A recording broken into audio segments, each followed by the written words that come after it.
Igitondo cyiza, igitondo cy'umugisha kuri we muntu ubasha kuba ugenda udukurikira uri mu bice bigiye bitandukanye, biraterwa n'ingengabihe y'aho udukurikira uherereye. Nyaboneka rero reka nkwifurize kugenda ujya mu kazi, dore ko aya ni amasaha yo kujya mu kazi, ndetse nawe wakagezemo nkwifurize ikaze hano ku muryango mugari wo kukugeza ukuri kw'ibiri kubera ku butaka bw'igihugu cya Repubulika Iharanira Demokarasi ya Kongo. Ndaza guhita ninjira hano mu mujyi wa Uvira. Mu mujyi wa Uvira nyaboneka ibintu bikomeje kuba birushaho kuba bigenda biba bibi cyane ku mutwe w'inyeshyamba za M23. Maginga yangaya abasirikare b'uyu mutwe w'inyeshyamba za M23 bari aha mu gihugu cya Repubulika na Demokarasi ya Kongo hano muri Uvira. Abagera kuri barindwi baje kuba bagenda batabwa muri yombi hano mu mujyi wa Uvira. Ni nyuma yaho rero nyaboneka abarwanyi b'inyeshyamba z'umutwe wa M23 ntibigize bava mu mujyi wa Uvira. Kibaza ngo ntibavuye mu mujyi wa Uvira, uraza kuba ugenda umenya impamvu batigize bava mu mujyi wa Uvira. Turaza kuba tugenda tunagusesengurira tukwereke impamvu bano bagera kuri barindwi baje kuba bagenda batabwa muri yombi. Ese bafatiwe he? Bafatiwe iki? Dore ko bari bafite ikintu gikomeye cyane nyaboneka.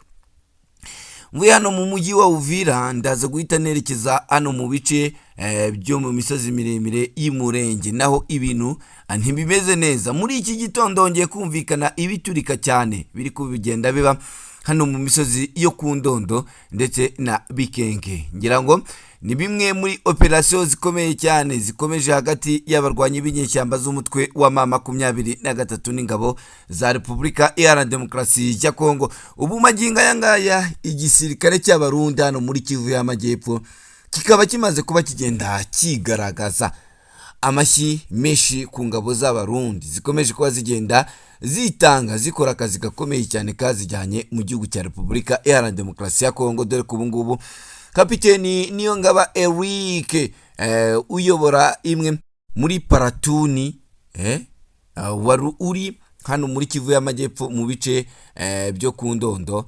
Ngira ngo nyaboneka ntago abarwanyi ba M23 na twirwaneho bazagenda bamwibagirwa muri iki gitondo.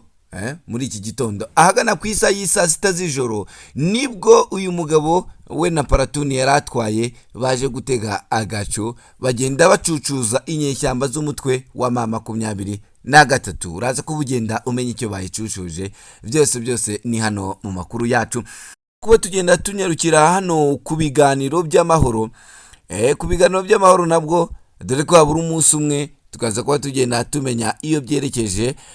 Ibya mbere byashyizweho umukono, ariko uno munsi nyaboneka ibiganiro bikaba biri buze kuba bigenda bikomeza. Turaza kuba tugenda tugaruka kuri zimwe muri puwa ziri kugenda zibandwaho hano mu biganiro ku meza, aho ubona ko bikomeje kubura gica. Byose ni hano 5-5.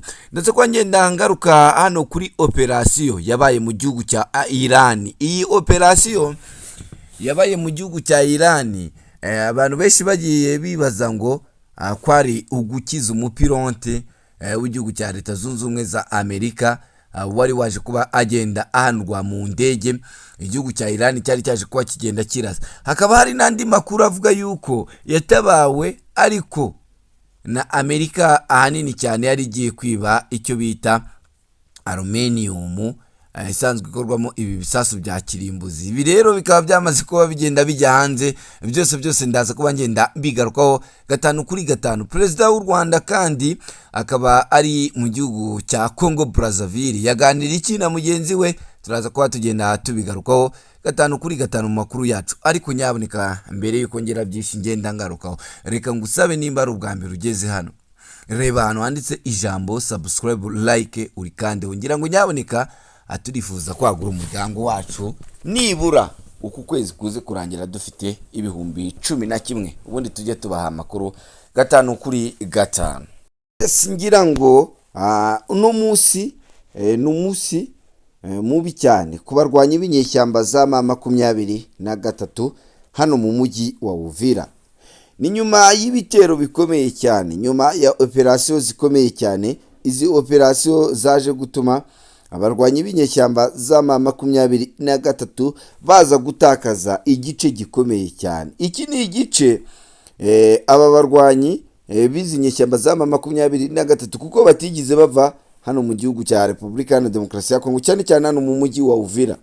Aba ni bamwe mu barwanyi bagiye basigara ahangaha bigira maneko, bamwe bakaba bagendaga bihindura cyangwa se bihinduranya kubera ko aba ni maneko cyane, bagendaga bagifata amakuru bakayaha inyeshyamba z'umutwe wa M23 zikabasha kuba zimenyaho abawazarendo baherereye n'amadefase yabo cyangwa se amadifesi yabo aho agiye aherereye, kuko wasangaga aba barwanyi b'abawazarendo iyo babaga bari kuba bagenda bakora icyo nakwita ko ari amapatrol, bagendaga bahura n'aba barwanyi bari barigize bamwe mu bashoferi b'amatagisi hano mu mujyi wa Uvira, abandi bigira abamotari, ndetse hakaba harimo ngo abatekinisiye bari bashinzwe guterateranya amakamera agendaga ategwa, ndetse na kominikasiyo zagendaga zumvirizwa z'aba barwanyi ba wazarendo. Bityo rero abagera kuri 7 bakaba baraje ko bagenda batabwa muri yombi kuva ku munsi w'ejo, ndetse no muri iki gitondo hakaba habyutse umukwabo ukomeye cyane. Ibi rero bigahita bihura n'ibya guverineri wa Kivu y'Amajyepfo yazaga kuba agenda atangaza yuko uyu mutwe w'inyeshyamba za M23 nyaboneka zitigize ziva ahangaha ku butaka bw'igihugu cya Repubulika Iharanira Demokarasi ya Kongo. Ngira ngo birumvikana cyane kuko bagiye bakunda kuba bava aha mu mujyi wa Uvira bakaza ko bagenda bongera bawisubiza, bakaza ko bagenda bawuvamo biguru ntege, nyaboneka bari mu nkengero, ndetse bamwe baniyambitse civile igihe icyo ari cyo cyose. Nibo ngo bakunda kuba bagenda bateza umutekano muke. Ngira ngo hano mu mujyi wa Uvira mu bice nka za Sange mugenda mwumva abantu bagenda bapfa umunsi ku wundi, bikaba bitangazwa ko ari bamwe mu bantu bakoreshwa n'izi nyeshyamba z'uyu mutwe kugira ngo bagende bica abantu, kandi kugira ngo berekane yuko igisirikare cya Repubulika Iharanira Demokarasi ya Kongo cyaba gifite weakness cyane n'aba bawazarendo muri utu duce twose twa Uvira, ndetse no gushaka kwereka abaturage yuko abawazarendo ari ikibazo gikomeye cyane nk'uko byaje kuba bigenda bitangazwa cyane. Ngira ngo ku munsi w'ejo nibwo twazaga kuba tugenda tugaruka ku nama yabaye yahuzaga P5 ndetse n'iya FDNB na FARDC ndetse n'aba bawazarendo, aho bagendaga bagaruka bavuga bati tugomba gukora ibishoboka byose tukarinda uduce twose tubashije kuba turi kukavaringa, kandi tunarindira umutekano abaturage kugira ngo abaturage batwibonemo be kwibonamo uyu mutwe w'inyeshyamba za M23 kuko ziri kugerageza kudushiga icyasha, ndetse no kuba zagenda zerekana ko dufite ikibazo gikomeye cyane, yaba mu micungire yaba no mu mikorere, ariko natwe dutegetswe kuba twagira icyo tuba tugenda dukora kugira ngo haze kuba hari ibyo byagenda bihinduka cyane cyane mu kazi kacu ka buri munsi, ndetse n'ubuzima bwacu bwa buri munsi bwo gucunga umutekano hano mu gihugu cya Repubulika Iharanira Demokarasi ya Kongo. Navuga ko rero ni ikintu gikomeye cyane kuri uyu mutwe w'inyeshyamba za M23 kuba zaje kuba zitakaza aba barwanyi bazo bari baragiye bihindura maneko hano ku butaka bw'igihugu cya Repubulika Iharanira Demokarasi ya Kongo. Ni nako kandi mvuye ahangaha kandi nderekeza hano mu bice by'Imurenge, hano mu bice byo ku Ndondo, cyane cyane ahangaha ingabo z'abarundi zikomeje kuba zigenda ziyongera ku butaka bw'igihugu cya Repubulika Iharanira Demokarasi ya Kongo mu rwego rwo gushaka kugarura amahoro hano mu gihugu cya Repubulika Iharanira Demokarasi ya Kongo, cyane cyane mu bice birebire by'Imurenge. Nibura abarwanyi bagera kuri 12 bose ku ruhande rw'inyeshyamba za M23 bakaba bamaze kuba bagenda batakaza ubuzima mu mirwano ikomeye cyane, muri ambush ikomeye cyane iyi ikaba ari ambushi yaje kuba igenda itegwa aba barwanyi b'inyeshyamba z'umutwe wa M23 mu bice bya Kundondo, nyuma y'uko baje kuba bagenda bagwa mu mutego ukomeye cyane w'igisirikare cy'abarundi. Izi ni ingabo z'abarundi zazaga kuba zigenda zitega uyu mutego, nyuma yaho rero nyaboneka bazaga kuba bagenda bahura n'izi ngabo. Izi ngabo nyuma y'uko zigeze ahangaha zikaba zaraje kuba zigenda zitangira gucukura amakomunikasiyo, ubwo amakomunikasiyo ni indake, ndetse baza gutega uyu mutwe w'inyeshyamba za M23 umutego ukomeye cyane, ariho haje kuba hagenda hagwa cyane cyane aba basirikare, ndetse hakaba hari n'amakuru avuga ko hari abasirikare benshi baba baje kuba bagenda batabwa muri yombi ku ruhande rw'izi nyeshyamba za M23 cyane cyane hano ku Ndondo ziguye muri ibi bice bya Niyongaba, ukunze kwiyita Sniper. Uyu rero muyobozi witwa Sniper hano mu ngabo z'abarundi akaba ari we uyoboye paratuni ya 32 cyane cyane Ekoyi iri muri aka gace. Iyo ni kapani asanzwe abarizwamo uyu mugabo. Nyirango kapani ibigizwe na paratuni eshatu: Ekoyi, Bikoyi na Sikoyi. Ngirango nuko nguko bimeze cyane rero uyu mugabo ntago umutwe w'inyeshyamba za M23 na twirwaneho bazigera bamwibagirwa, kubera ko baje no kuba bagenda bambura aba barwanyi imodoka zigera kuri 2 za Land Cruiser, ari naho haje kuba hagenda agwa aba basirikare bose bagera kuri 12, dore ko nta numwe wahabavanye nk'uko amakuru akomeza kuba agenda abitangaza. Ni mu gihe kandi mvuye ahangaha reka mite nerekeza kuri perezida w'u Rwanda Paul Kagame uri mu gihugu cya Congo Brazzaville, aho yakiriwe na mugenzi we uheruka kuba agenda atorerwa kuyobora igihugu cya Congo Brazzaville. Uyu ni umuhango wabaye ku munsi w'ejo ubwo hagendaga haba irahira ry'uyu mugabo rero baje ko bagenda atorerwa iyindi manda yo kuyobora igihugu cya Congo Brazzaville. Ngira ngo perezida w'u Rwanda Paul Kagame akaba yarabashije kuba agenda ahagera ku munsi w'ejo bundi, ibikorwa rero byo kurahira bitangira. Ntago ari ubwa mbere perezida w'u Rwanda Paul Kagame agiriye uruzinduko muri iki gihugu, dore ko mu minsi yashize perezida w'u Rwanda yaje kuba agenda ahagirira uruzinduko, ngira ngo u Rwanda rwagiye runahabwa ubutaka hano muri iki gihugu. Mvuye ahangaha kandi operasiyo ya Amerika muri Iran yari ubutabazi bw'umupiloti cyangwa wari umugambi wo kwiba aluminium, byinshi kuri iyi nkuru cyane cyane kuri iyi operasiyo.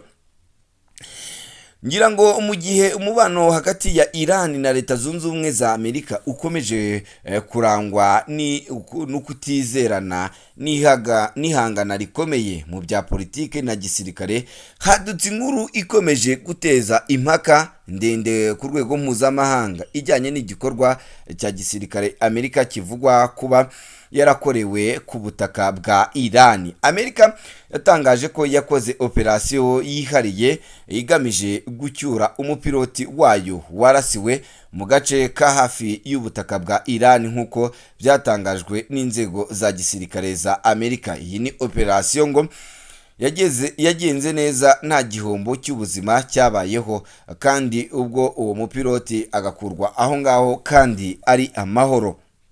Icyakora ayo makuru yahise atangira gushidikanywaho n'impande zitandukanye, by'umwihariko ku ruhande rwa Iran ndetse n'abasesenguzi bigenga. Iran yo yahakanye ibyo Amerika yatangaje, ivuga ko nta operasiyo yo gucyura umupiloti yabaye, ahubwo ko hari umugambi munini wihishe inyuma y'iyi nkuru. Amakuru yatangiye gukwirakwira mu itangazamakuru no ku mbuga nkoranyambaga, cyane cyane iz'abanyamerika, avuga ko Amerika yaba yari yateguye igitero gikomeye cyo kwiba aluminium itunganywa na Iran ikoresheje mu bikorwa by'ingufu za kirimbuzi. Bivuga ko ingano y'iyo aluminium yari igamijwe kugerwaho ishobora kuba yari hafi ibiro 450, ibintu byaba bifite uburemere bukomeye mu bijyanye n'umutekano w'isi cyane cyane muri iki gihe. Iran kandi yakomeje ivuga ko ingabo zayo zaburijwemo icyo gitero ndetse ko hari indege za Amerika zangiritse cyangwa se zahanuwe muri uwo mugambi wagendaga uba. Nubwo ibi bidafite gihamya gifatika kandi nta makuru yemejwe ku mugaragaro, byakomeje guteza urujijo no kongera igitutu kuri iki gihugu. Abasesenguzi batandukanye bakomeje kugaragaza ko impamvu zagiye zituma iyi ndege imbaraga zakoreshejwe, bavuga ko gukoresha indege nini zitwara imizigo n'ibikoresho byinshi bidahura n'igikorwa cyo gutabara umupiloti umwe. Ingingo ya kabiri kandi ikabivuga ko aho ibikorwa byabereye hari ahagaragaza ko intera iri hagati y'aho umupiloti yarasiwe naho bivuga ko habitswe aluminium nk'uko mu gace ka Isafrium, ishobora kuba isobanura andi mugambi ukomeye cyane wa Amerika. Ingingo ya gatatu, ikibazo cy'abandi bapiloti. Hari amakuru avuga ko hashobora kuba hari undi mupiloti utaragaragara, bigatuma hibazwa impamvu uburyo bwakoreshejwe kuri umwe ariko ntibwakoreshejwe ku wundi. Hari n'abasesenguzi b'ibya gisirikare bagaragaza ko mu buryo bwa tekinike operasiyo nk'iyo isaba gutegurwa mu buryo bujyanye n'inteko nini aho kuba igikorwa cyihuse cyo gutabara gusa. Kugeza ubu nta makuru yemejwe ku mugaragaro agaragaza ibidasubizwa cyangwa ibidasobanutse kuri iyi operasiyo yari iriho gukomera cyane cyane yo gutabara gusa umusirikare. Ibi bituma iyi nkuru iguma mu rwego rw'amakuru akomeje kuba agenda aba iperereza cyane no gukorwaho research. Icyakora ikigaragara ni uko iyi nkuru yaje kongera ubushyamirane hagati ya Amerika na Iran basanzwe bari mu mwuka mubi cyane cyane ku bijyanye n'ibikorwa bya aluminium mu rwego rw'ingufu za kirimbuzi. Mu rwego rwa diplomasi n'umutekano mpuzamahanga, ibintu nk'ibi bikunze gukoreshwa nk'intwaro y'itangazamakuru, information wire press, aho buri ruhande rugaragaza inkuru irushyigikira kugira ngo rubone inyungu za politike na gisirikare. Niyo mpamvu kandi ari ingenzi kwitondera amakuru nk'aya kuko ashobora kuba arimo ukuri kuvuzwa cyangwa se ibihuha ku mpande zombi ndetse na propaganda ku bice byose.